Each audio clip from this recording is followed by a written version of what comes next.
안녕하십니까. 저는 트러스턴 자산운용 연구포럼의 대표를 맡고 있는 강창입니다. 이 시간에는 지금과 같이 이 노후 파산이 걱정되는 시대에 어떻게 대응을 해야 될 것인가 하는 주제로 말씀을 좀 드리고 싶은데요. 저는 지난 48년 동안 이 금융 투자 업계에서 일을 해왔습니다. 초기에는 주로 외국인 투자가들에게 우리나라의 주식 투자를 중개하는 일을 많이 했는데요. 최근 들어서는 이 인생 설계, 생애 설계와 자산 관리에 대한 이 강의를 많이 하고 있습니다. 이 강의를 하다 보면은 많은 분들이 이 질문을 하는데, 이 100살까지 산다고 그러는데 노후 자금은 10억 이상 됩니까? 7억 있어야 됩니까? 이런 질문들을 많이 합니다. 근데 사실 우리나라에서 회사를 퇴직하고 살고 있는 집 말고 그런 돈을 갖고 퇴직하는 분이 얼마나 되겠습니까? 그런 말 들으면 속만 터지지요.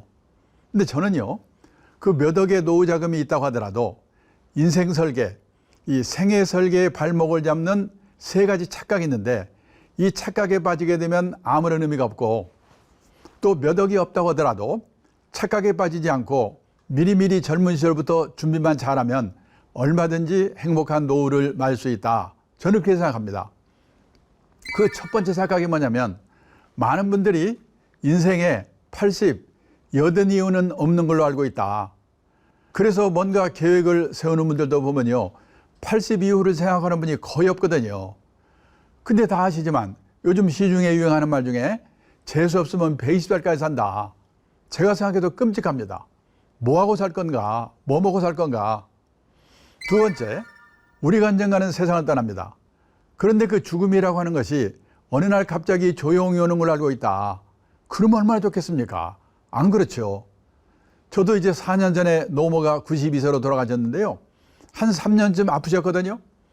많은 분들이 100살 가까이 살면서 짧게는 2, 3년, 길게는 10년 정도를 앓으면서 돈 문제, 외로움 이걸로 고생하다 가거든요.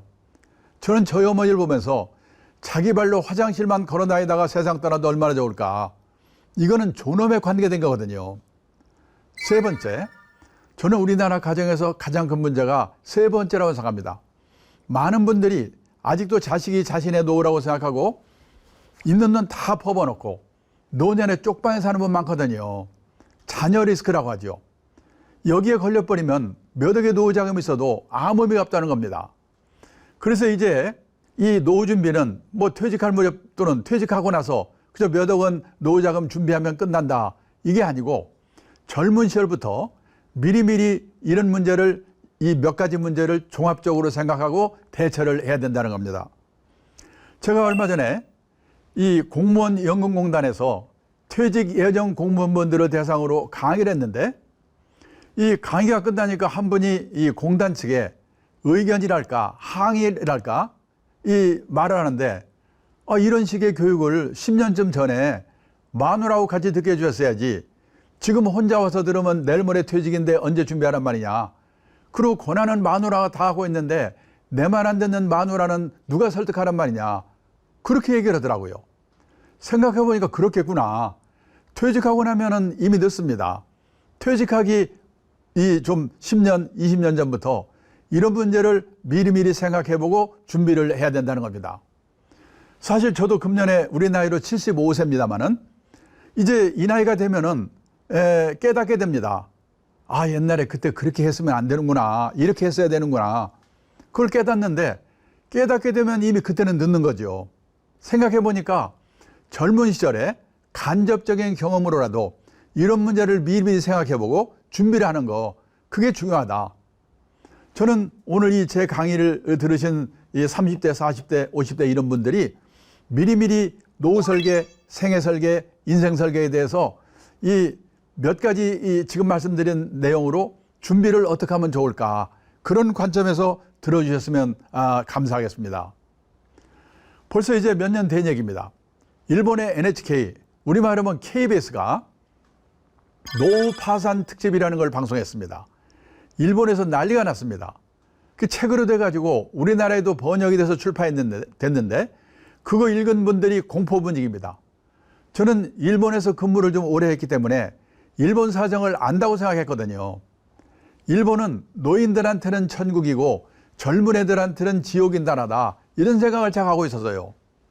왜냐하면 일본의 노인분들은 고성장기에 직장생활을 했기 때문에 60살까지 잘릴 염려가 없습니다. 그리고 고성장기에는요, 우리도 그랬지만은 돈을 빌려서라도 땅 사고 집 사고 주식 사고 사면 올라가거든요. 재산을 모을 수가 있었습니다.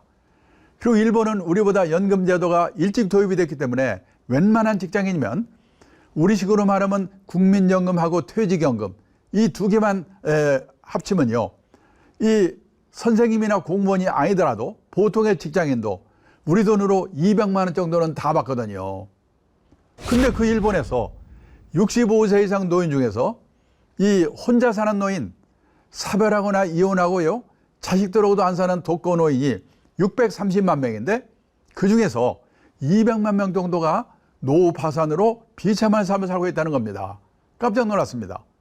왜 그러냐? 퇴직연금 제도가 있는 회사에 다닌 사람은 괜찮은데, 자영업을 한 분들, 농업 종사자, 중소기업에서 퇴직연금 제도 없는 회사 다닌 사람들, 그런 사람들은 있는 게 국민연금 하나밖에 없거든요. 근데 일본은 이 우리와 달라가지고 국민연금의 최고 금액이 우리 돈으로 1인당 65만 원 정도밖에 안 됩니다. 부부가 같이 있을 때는 둘이 합치면 130만 원, 일도 좀 하고 그러면 사는데요. 사별하거나 이혼하고 나면 65만 원밖에 안 되니까 어떤 사람은 한 달 식비를 우리 돈으로 10만 원으로 해결한대요. 편의점에 가서 삼각 김밥 하나 사 먹고 끝내는 거예요. 그 부자 나라에서. 그러다가 60이나 70이 돼가지고 몸이 아프기 시작하면 노후 파산이 되는데, 그런 사람이 200만 명이라는 거예요. 그러면요, 일본 사람들은 집은 다 있을 텐데 집 팔아서 살면 될 거 아니야. 참고로 일본의 주택보급률이 113.5%입니다. 우리나라 주택보급률 재작년에 보니까 104%. 일본에는 웬만하면 집이 다 있어요. 근데 그 집이 믿을 수가 없는 겁니다. 제 친구가 일본 동경 수도권에 살고 있습니다. 28평짜리 아파트에 살고 있는데요.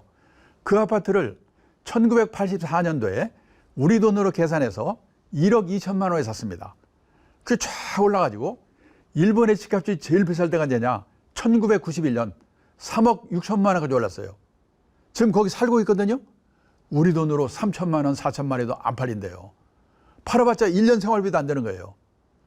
근데 일본 사람들은 예금을 많이 하기 때문에 예금에 든 돈을 헐어서 쓰는데, 문제는 옛날처럼 60이나 70에 세상을 떠나버리면 상관없는데 100살까지 사니까 예금이 바닥이 나고 몸이 아프기 시작하면 노후 파산이 되는데, 그런 사람들이 200만 명이라는 거예요. 근데요, 지금 우리나라는 아직은 고령화의 초입 단계에 있기 때문에 이 문제를 심각하게 얘기 안 하지만, 우리도 10년, 15년, 20년 지나서 우리 노후가 됐을 때 일본과 같은 그 수준의 초고령 사회가 되면 우리나라의 노후 파산 문제는 얼마나 심각하겠는가. 근데요, 일본은 집값이 떨어지더라도 가계 부채가 없기 때문에 하우스 푸어가 될 염려가 별로 없어요. 여기 일본에요, 각 가정에서 갖고 있는 저축액분지 부채 비율이죠. 이 평균치를 그래프로 그린 건데요. 제일 높을 때는 20대, 30대 179%. 빚밖에 없어요. 그때는 20, 30대는. 왜냐? 그 사람들은 30년, 40년 월부로 집을 사기 때문에 집 사고 나면 빚밖에 없죠. 그 빚을 현역 시절에 계속 갚아가지고요, 퇴직할 때가 되면 5%밖에 안 남아요. 빚이 거의 없어요. 그러니까 그냥 거기 살다 세상 뜨면 되는 거예요. 제 친구도 집값이 3천만 원, 4천만 원밖에 안 되는데도 아무 걱정 없어요. 우리 애들은 집 있고 나는 빚도 없으니까 여기 살다 세상 뜨면 되는 거지 뭐, 이러는 거예요. 근데 이게 우리나라는 이 그래프를 보니까요, 보세요. 부채 비율이 제일 높을 때는 마찬가지로 30대 131%. 근데 줄질 않아. 퇴직할 때가 돼도요, 83% 빚이 그냥 있어요. 우리나라는 왜 그럴까요? 15평에서 20평, 20평에서 30평, 30평에서 40평, 그때마다 은행에서 3년, 4년 기간으로 돈 빌려 집을 사니까 이게 나중에 퇴직할 때가 돼도 빚이 그냥 있는 거예요. 만약 우리나라에서 우리 노후가 됐을 때 일본과 같은 집값 하락 현상이 나타난다면 우리나라의 하우스 푸어는 얼마나 많겠는가 생각할 필요가 있는 거예요. 근데 또 하나, 그러면 이 우리의 노후를 우리 자녀들이 책임질 수 있겠는가? 이게 문제입니다. 어림없습니다. 여기요, 우리나라와 일본의 베이비붐 세대를 비교한 표인데요. 저는 베이비붐 세대라고 하면 일본이나 우리나라나 똑같은 줄 알았거든요. 일본도 베이비붐 세대가 초등학교 들어갈 때는 콩나물 교실이고, 대학 들어갈 때는 입시 지옥이고, 취직할 때는 취직난이고, 엄살을 무지개 떨었거든요. 그래서 저는 우리나라나 일본의 베이비붐 세대는 다 똑같은 거라 이렇게 생각했어요. 아니에요. 일본은요, 1947년부터 베이비붐이 시작됐어요. 대개 전쟁 끝나고 2년 후부터 애를 왕창 낳거든요. 그동안 참았던 거 한꺼번에 나니까. 보세요. 47년에서 49년까지 4.5명에서 4.3명 기간이 3년 계속됐어요. 그 다음에요, 50년에서 52년까지 3.7명에서 3.0명 기간이 또 3년. 6년 만에 베이비붐 기간이 끝났어요. 그 다음에 2명대로 떨어져 1명대로 떨어져 70년 가까이 지금 오고 있습니다. 근데요, 우리나라는 이 출산율 통계가 발표되기 시작한 게 1950년부터인데 저도 놀랐는데요. 6.25 전쟁 난리통에도 애를 왕창 낳았더라고요. 어떻게 낳는지. 이거 보시면요, 1950년에서 1967년까지 6.3명에서 5.0명 기간이 17년 계속됐어요. 그 다음에요, 1967년에서 73년까지 4.3명에서 4.1명 기간이 또 7년. 그 다음에요, 1974년에서 77년까지 3.0명에서 3.3명에서 3.0명 기간이 4년. 28년 동안에 2,700만 명을 낳았어요. 1년에 100만 명 정도씩. 작년에 우리나라 출생자가 몇 명인 줄 아십니까? 27만 명 낳았다고 하더라고요. 얼마나 줄어든 거예요. 그러니까 지금 이 베이비붐 세대가 이 현역으로 있을 때는 우리나라는 인구 구조가 끝내주는 나라였거든요. 세계에서. 다 일하는 나라니까. 일하는 사람들이니까. 근데 이 베이비붐 세대들이 다 퇴직하고 나서요, 1명, 2명 낳지도 않고, 요즘은 0.84명이잖아요. 작년에는. 몇 명 낳지도 않는 우리 애들이 어떻게 우리 부모들을 부양해 주겠습니까? 어림없어요. 결국 뭐냐? 이 베이비붐 세대들은 자기 노후는 각자 알아서 각자 도생하는 수밖에 없다는 거예요. 근데 문제는 살기는 더럽게 오래 사네. 일본은요, 평균 수명이 남자가 81세, 여자가 87세. 우리나라는 남자가 80세, 여자가 86세. 일본과 1년 차이예요. 근데 몇 년 전에 신문 보셨는지 모르겠는데 몇 년이 지나면요, 우리가 일본을 제끼고 세계에서 최장수국이 된대요. 그래서 놀라가지고 왜 그런가 봤더니 건강보험이 우리나라처럼 보급이 잘 된 나라가 없다는군요. 이번 코로나 때문에 우리나라 건강보험제도가 얼마나 좋은지 다 아시게 되셨잖아요. 이 몇 년 전부터요, 미국, 캐나다 이민 갔던 노인분들이 돌아오는 분이 많은데 왜 돌아왔냐고 물어보면 건강보험 때문에 돌아왔다는 분이 많아요. 캐나다는 거의 다 무료에 가까운데, 공짜에 가까운데 문제는 순서가 안 와. 백도 못 써. 그래서 캐나다에서는 농담으로 기다리다 죽는다고 그러잖아요. 미국은요, 오바마 대통령이 우리나라처럼 모든 국민에게 건강보험제도 실시하려다 못했잖아요. 그래서 재미교포 중에는 건강보험 없는 사람도 많대요. 그 사람들은 맹장 수술을 하나 하는데도 3천만 원, 4천만 원. 미국에서는 돈이 없어서 죽는답니다. 근데 우리나라는요, 제가 얼마 전에 이 통풍이 와가지고 병원에 갔더니 진료비가 1,500원, 약값 5일간 처방전마다 약방 갔더니 약값이 1,000원. 왜 이렇게 싸요? 그랬더니 65세 이상은 다 이렇게 싸대 그냥. 그 덕에 우리가 세계에서 제일 오래 산대요. 좋은 건지 나쁜 건지 잘 모르겠는데. 여기요, 고려대학교에 박유성 교수님이 연구해서 발표한 건데요, 1980년생 이분들 중에서 이 100살까지 생존할 확률이 남자는 20.2%, 여자는 21.9%, 거의 5명 중에 1명은 100살까지 사는 거예요. 우리가 노후 설계를 할 때는요, 20% 생존 확률 그 나이를 예상하고 노후 준비를 해야 되거든요. 그리고요, 1980년생 중에 이 딱 중간 중2 사망 연령이 몇 살이냐? 남자는 92세, 여자는 94세예요.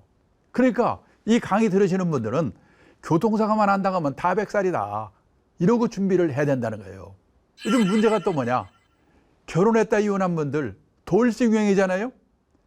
이 결혼했다 이혼한 분이 1970년대만 해도 연평균 15,000건 정도밖에 없었는데 2019년에는 11만 800건, 엄청나게 늘었어요.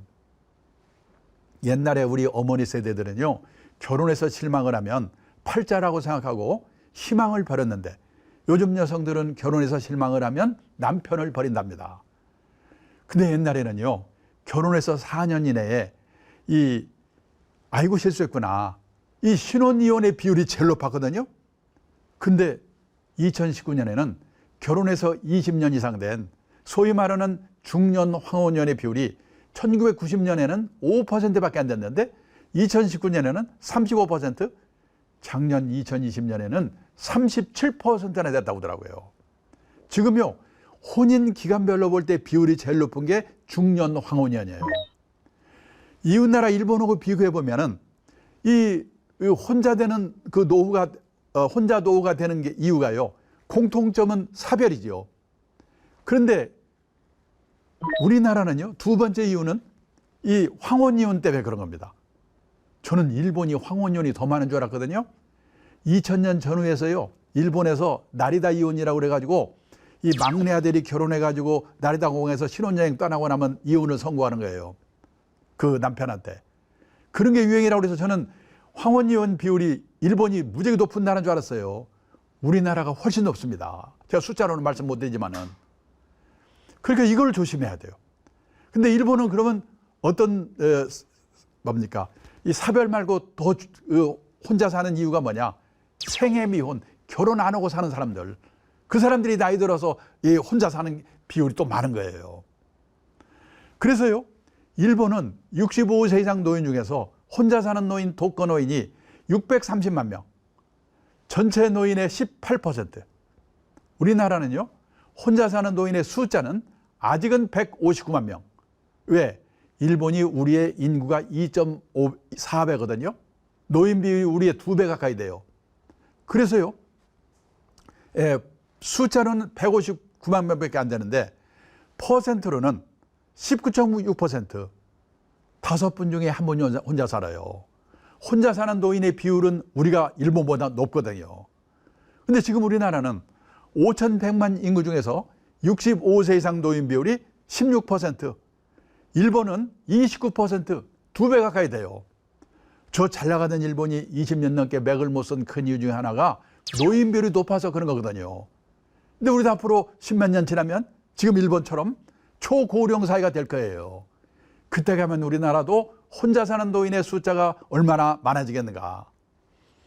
그 다음에요, 요즘 젊은 분들이 결혼들을 안 하잖아요. 50살까지 결혼 한 번도 안 하는 사람을 뭐라고 하냐면 생애비혼, 평생미혼이라고 그러거든요. 이 평생미혼율이 1980년도만 해도 남자가 0.4%, 여자가 0.3%. 그때는 결혼 안 한 사람이 거의 없었거든요.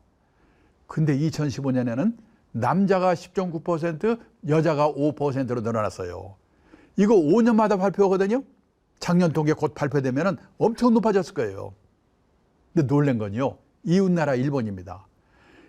작년 통계로는요, 일본 남자의 26.7%, 거의 3명 중에 하나, 여성의 17.5%가 50살까지 결혼 한 번도 안 한 사람이래요. 근데 뭐가 좋은 거라고 우리가 지금 일본을 열심히 따라가고 있거든요. 그래서 2035년이 되면 우리나라 일본 다 똑같이 남자는 30%, 여자는 20%가 결혼 한 번도 안 하고 갈 거래요. 내 아들, 내 딸이 이 안에 들어간다? 생각해 보셔야죠. 그러면 생각해 봅니다. 옛날에 우리 세대는 왜 다들 결혼들을 했을까? 그때는 결혼을 하면요, 부모 밑에 있을 때보다 좋아질 확률이 높거든요. 한 방에 형제 우르골 살다가 결혼하면 세 방 살이라도 단둘이 삽니다. 이불도 새 거고. 그런데 요즘 젊은 친구들이 결혼해가지고요, 부모 밑에 있을 때보다 좋아질 확률이 거의 없거든요. 그러니까 나중에 후회하지 마시고 이놈들이 고등학교만 졸업하면 그냥 무조건 내쫓아가지고 불편하게 만들어야 돼요. 안 나가려면 돈을 받든지. 뭔가 이 특단의 조치가 없는 한 이 싱글의 시대를 지금 막을 수가 없게 됐다는 거예요. 그래서요, 가족은 해체가 되고 노인 동거, 시골 가보세요. 마을 안에 노인네들 모여 살잖아요. 그리고 여기서 만난 사람, 취미가 같은 사람이 오히려 가족보다 더 가까워지는 새로운 유연사회가 형성이 되고 있다는 거예요. 이거는 좋고 나쁘게 문제가 아니라 세상이 이렇게 바뀌고 있는데 나는 앞으로 더 그런가 생각해 보셔야 돼요. 지금 우리나라는요, 인구가 5,100만, 가구 수가 여기는 2,020만 가구인데 작년에 또 늘어가지고 2,100만. 오늘 아침 신문 보니까요, 뭐 2,300만 가구까지도 늘어났대요. 이 중에서 젊은 사람들 혼자 사는 1인 가구, 독거노인 1인 가구 합쳐가지고요, 작년 통계로는 32%. 지금 가구 원수 별로 볼 때 비율이 제일 높은 게 1인 가구예요. 근데 유럽 가면 훨씬 높거든요. 이 스웨덴은요, 여기 통계가 또 최신 통계가 발표됐는데 전국 평균 57%, 수도 스톡홀름은 60%가 넘는데요. 혼자 사는 그 가구가. 그러니까 온 천지가 혼자 사는 거예요. 그러면 스웨덴은 우리보다도 우울하고 불행한 나라일 것 같죠? 근데 스웨덴이 세계에서 5번째로 행복한 나라래요. 왜냐? 혼자 살더라도 연금이 발달돼 있어가지고 죽을 때까지 먹고 살 걱정은 없는 거예요. 혼자 살더라도 지역사회, 새로운 유연사회에서 외롭지 않게 행복을 찾는 방법을 미리미리 준비했기 때문에 문제는 우리도 이렇게 가고 있는데 나는 앞으로 어떻게 할 건가 잘 생각해 보셔야 돼요. 이 십몇 년 전에 제가 일본에 책방에 가니까 여기는 이런 책들이 쫙 깔려 있는 거예요. 혼자 사는 노예에서 쓴 책입니다. 그때만 해도요, 참 별로 책도 다 있네. 이거 사온 거거든요. 그런데 이게 일본 얘기가 아니에요. 제가 얼마 전에 책을 한 권 써가지고 이 책이 잘 팔리는가, 이 시내 용품 문고로 갔는데 한쪽에요, 화제의 책이라는 코너가 있는데 거기에 혼자 사는 삶에 대한 책이 20권이 쫙 있더라니까요. 우리나라도 깜짝 놀랐어요. 보세요, 무슨 책인가. 혼자 사는 노후 어떻게 대비할 거냐, 혼자 사는 노후 두렵지 않다, 혼자 사는 노후 즐겁게 사는 방법. 남성분들은 마지막 책 잘 보세요. 여자의 활로, 남자의 말로. 남자분들은 다른 것보다도 사모님한테 잘하셔야 돼요. 부부가 같이 살다가 나이가 들어가지고 남편은 혹시 부인이 먼저 돌아가시면 갑자기 심하게진답니다. 그래서 3년 이내에 돌아가실 확률이 높대요. 부인이 돌아가셨는데도 10년 이상 사는 남자, 아주 독한 남자래요. 근데 반대로 여자들은 같이 살다가 남편이 먼저 돌아가시면 의리상 한 달 슬프답니다. 그리고 그 다음부터는 오히려 귀찮은 존재가 없어져가지고 15년 이상 산다. 앞에서 보셨잖아요. 이런 책이 지금 일본에서 70만 부, 100만 부씩 발효 있고 우리가 뒤따라가고 있어요. 왜 그럴까요? 오래 사니까.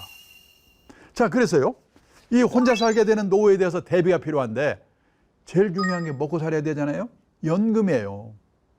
그 다음에 젊을 때 건강하던 분이 환갑 넘어가면 암, 심혈관 질환, 생각지도 않는 이 중대 질병에 걸리는 거예요. 그래서 환갑되기 전에 중대 질병 보험 하나 들어두는 거. 그 다음에요, 이 두 번째는 뭐냐, 이런 가족이 아니더라도 새로운 유연사회에서 외롭지 않게 행복을 찾는 방법을 미리미리 준비하는 거. 혼자 살기 제일 외로운 뭔가 좀 힘든 게 뭐냐, 여러 가지 있지만은 고독, 외로움이거든요. 어떻게 보면은 언젠가나 혼자 될 수가 있기 때문에 이 고독력을 키우는 거, 이게 더 중요한 거예요. 그다음에 대부분의 가정에서요, 남편 중심의 노후 준비를 하고 있는데 아닙니다. 남편 먼저 떠나시고 혼자 남아서 십몇 년 살아야 되는 아내분을 배려한 노후 준비를 해야 돼요. 저도 사실은요, 제가 살만한 집도 있고 그럭저럭 먹고 살만한데 제일 걱정이 뭐냐, 저 먼저 떠나고 나서 혼자 남아서 십몇 년 살아야 되는 제 아내가 어떻게 될 건가, 이게 제일 걱정이 되는 거예요. 지금 그 좀 오래된 얘기인데요, 전라도 광주에서 유명한 변호사 한 분이 80대 중반에 돌아가셨거든요. 이분은 아침에 미역국에 식사 잘 하시고 동네 다방에 가서 다방 받아 먹고 농담 따먹게 하다가 집에 와서 벽에 기대고 아이고 피곤하다 돌아가셨어요. 얼마나 행복합니까? 근데 옛날에는요, 변호사가 돌아가시고 나면 여기저기 수입료로 땅 받은 것도 있고 그래가지고 자식들이 상속 문제로 무지개 싸우거든요. 근데 그분은요, 본인 돌아가신 데 봤더니 본인 명의로 돼 있는 게 전화기 한 대밖에 없더래요. 싸울 일 없게 만들었어요. 그리고요, 세 받아먹는 부동산이 있는데 그거의 소유권은 자식한테 줬는데 사용권은 만화냐한테 준 거예요. 월세는 사모님 거야. 그런 식의 배려. 그 다음에요, 주거 형태의 합리적인 선택인데, 이 한마디로 말하면 나이 들어서는요, 대형 고층 아파트를 조심하셔야 됩니다. 이거는 나중에 좀 더 자세히 말씀드릴 기회가 있기 때문에 여기서는 생략하겠습니다. 대형 고층 아파트를 조심하세요. 그 다음에요, 가족의 해체가 일어나고 있는 한편에는 가족 회복 운동이 일어나고 있어요. 일본에서는요, 3대가 할아버지, 아들, 손자가 이 한 건물 안에 독립적으로 살 수 있도록 개축을 하면요, 세제택을 준대요. 또 노인분이 혼자 큰 집에 살고 있으면 젊은 세대하고 그룹 리빙, 공유경제, 이런 게 또 유행하고 있어요. 이런 문제도 한 번쯤 생각해 보실 필요가 있다는 겁니다. 그 다음에요, 또 하나 문제가 뭐냐면 이 개호 난민이라는 게 지금 일본에서 큰 사회 문제가 되어 있는데, 개호라고 하는 말은 우리말로 말하면 간병, 돌봄 이런 뜻이거든요. 간병 난민, 돌봄 난민 뭐 이런 겁니다. 지금요, 이게 지금 일본에서는 큰 사회 문제가 되어 있지만은 우리나라도 머지않았다는 생각이 드는 게 뭐냐면, 우리나라에 지금 100살 이상 된 노인분들을 백세인이라고 부르죠. 우리나라에 백세인이 몇 분이나 계신지 혹시 아십니까? 재작년에 보니까 18,500명이 계신데요. 주민등록상으로는. 그분들은 어디 살고 계실까요? 옛날에는 시골에 경치 좋고 공기 좋은 진안, 장수 이런 데 사셨거든요. 아닙니다. 백세인 중에 절반 정도가 요양병원에 계신데요. 다들 안 갈 것 같죠? 저는 이미 각오하고 미리미리 봐두고 있습니다. 그런데요, 지금 일본에는 이렇게 나중에 나이 들어서 자식들하고 살 수 없고, 그 다음에 혼자 되고, 그러면 누가 돌봐야 주는데 또 몸까지 아프면 시설이 없는 거예요. 그리고 그거를 할 시설 뭡니까? 개호 요원. 그래서 지금 일본에서는요, 요양병원에 가보면 60, 70, 80 된 시니어들이 젊은 노인분들이 나이 든 노인 가서 이렇게 도와주고 그런 일이 무지하게 늘고 있어요. 그런 문제. 우리나라는 앞으로 지금 고령화의 초입 단계이기 때문에 이 문제가 심각하지 않지만, 우리도 앞으로 5년, 10년, 20년 지나서 이 베이비붐 세대가 본격적으로 다 은퇴해서 나이가 70, 80, 90 됐을 때는 이 개호 대란 문제가 우리도 사회 문제가 될 거예요. 그때에 대비해서 나는 어떻게 할 건가? 혼자 남는 내 아내는 어떻게 할 건가? 이런 문제를 지금부터 미리미리 생각해 보실 필요가 있다는 겁니다. 오늘은 여기까지 끝내기로 하겠습니다. 감사합니다.